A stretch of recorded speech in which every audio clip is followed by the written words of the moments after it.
history has shown the tragic consequences to communities and traditional ways of life when people are forced off their land. Around the world, people have sworn not to let this happen again.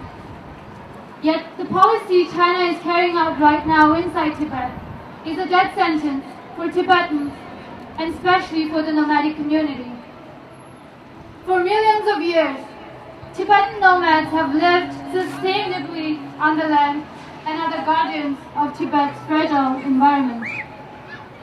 At least 2.25 million, a third of Tibetans, live nomadic or semi-nomadic life. In 1998, China declared that an end to the nomadic way of life would be sought by the end of the century. Although China missed the deadline, efforts intensified, and by 2010, 200,000 families, or 1.4 million Tibetans, had been forcefully resettled into ghetto-style housing blocks. Resettled nomads are denied the right to freely determine their own future, and cohesive settlement offers little economic opportunities, causing social and economic problems, including unemployment, alcoholism, and suicide. Unfortunately, after the nomads are resettled in towns, on the one hand, they have no income, and on the other, they don't have the food which they have been eaten since they were children. The Chinese government's forced resettlement of the Tibetan nomads is in complete violation of the Tibetan people's right to development, which is the fundamental human right. We have heard about the self-immolations in Tibet, 25 within the past year and 26 since 2009. Tibetans have made the ultimate sacrifice by giving up their lives. They have created a conflict in the way the Chinese government responds to the Tibetan resistance movement. How do you crack down on people that are ready to sacrifice their lives? The Tibetans have consciously made a decision to choose the strategy as a way of defying Chinese rule over occupied Tibet. We have to remember, Tibet is an occupied nation, and Tibetans in Tibet are outright demanding that they cannot wait another day, another year. They want freedom, freedom for Tibet now. The Tibetan resistance to Chinese occupation is happening all across Tibet.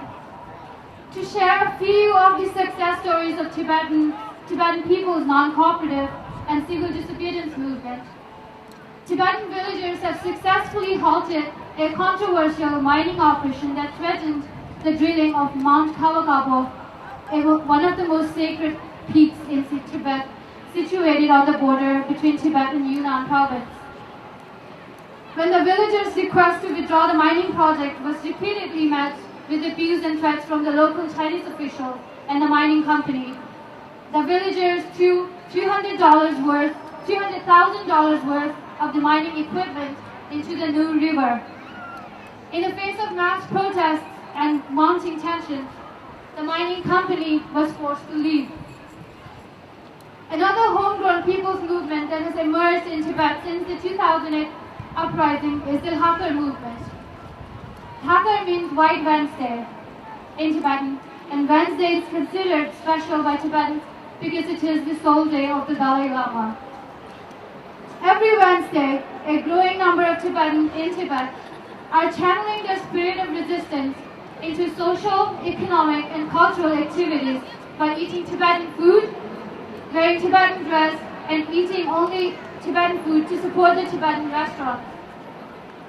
This Hakar movement is both self-constructive in that it promotes Tibetan language, culture, and identity, and is also non-cooperative since the Tibetans are refusing to support Chinese institutions and businesses in occupied Tibet.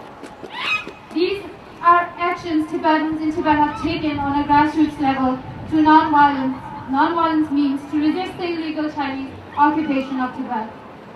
The Tibetans in Tibet are taking the measures into their own hands, and they have been resisting and continue to resist the Chinese colonial rule over Tibet. We need to join them and do everything in our power to amplify the demands for a free Tibet.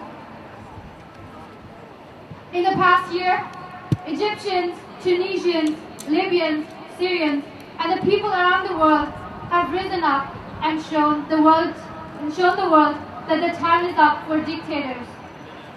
Through the self-immolations, the protests, and the acts of civil disobedience, Tibetans are also telling the world that one more day under the Chinese imperial rule is one day too many. We cannot wait any longer. Tibet must be free. Pegelo.